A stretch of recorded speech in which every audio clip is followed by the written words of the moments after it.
They smiled like they'd already moved in. His parents, my in-laws.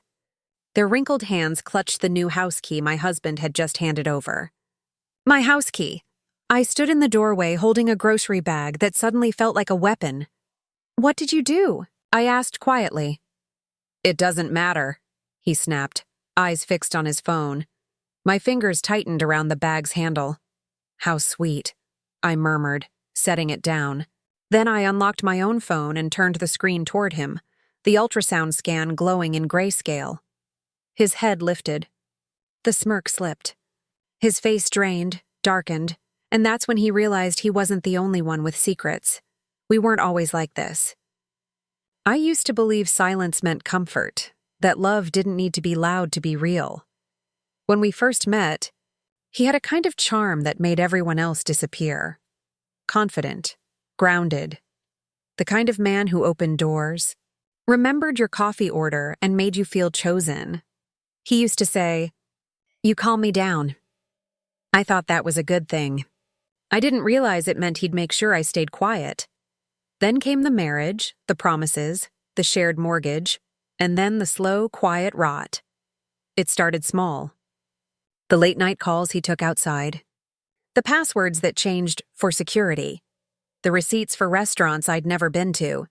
He'd come home smelling of perfume I didn't own, smile like nothing had changed, and kiss my forehead instead of my lips. One night, his phone lit up beside me. A message preview, "She won't know." Don't worry, no name. Just that line, I didn't wake him. I just stared at him, the same man who'd once promised forever, and realized forever had already ended. I didn't confront him. Not right away.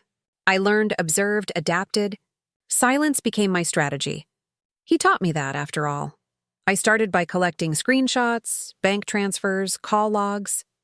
His sweet nothings whispered to another woman became my evidence. He was careless, arrogant. He thought my calm was stupidity. When I found the message confirming it all, his mistress's name, the hotel bookings, I didn't cry. I smiled because I finally understood. He'd never expect me to fight back. I began planning like a surgeon mapping an incision. I transferred half of our savings into my own account, disguised under our renovation budget. I changed the title deed of the house legally, quietly. He'd signed it over months ago for a loan. He never read the fine print. Then I made sure his parents, the ones who never thought I was good enough, believed I was falling apart. I let them think they could take control, that I was too emotional to manage things alone. It was almost too easy. He thought he was winning. He didn't know the game had already changed. The night before I showed him the scan, I watched him sleeping. Peaceful, undeserving. He'd been distant for weeks, claiming stress from work. But I'd seen the credit card charges, gifts, dinners, jewelry, none of them for me. And then I found out she was pregnant. That's what broke whatever was left inside me. Not the betrayal, but the arrogance. He thought he could start a new life while I stood still. He thought I'd be his quiet ending. He forgot I was the beginning of his downfall. So when his parents arrived that morning with their polite smiles and entitled air, I welcomed them. Let them tour my home. Let them praise their son. Let them believe the illusion. Then when the key touched their hands, I ended it. He didn't know what the scan was at first. His eyes flicked over the details, the name, the date, the clear sonogram. Then confusion turned to panic. "This isn't?" he began. "No," I said softly, cutting him off. "It isn't." He blinked, speechless. I let the silence stretch until it suffocated him. "Remember that business trip you took last month?" I asked. I had company too. Someone who actually looked at me.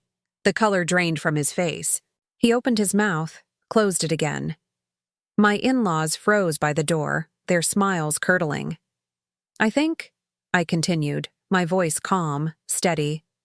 "You'll find your key doesn't open anything anymore. The locks were changed yesterday." He stepped forward, but I held up my phone again, this time showing the forwarded evidence. His affair, the fake invoices, the mistress's texts. "I sent copies to your office and your lawyer." He looked like a man watching his world collapse in slow motion. He found out who took his place that day. Not the man who touched me, but the woman I became. The one he created. I didn't scream. I didn't throw things. I simply watched him realize that every move he made to control me became the rope that hung him. He once said I was too soft for this world. Maybe I was, until I learned softness can cut deeper than any blade when used right. When he finally left, his parents trailing behind him, I sat in silence. For the first time, it wasn't heavy. It was peace. The ultrasound scan still lay on the table.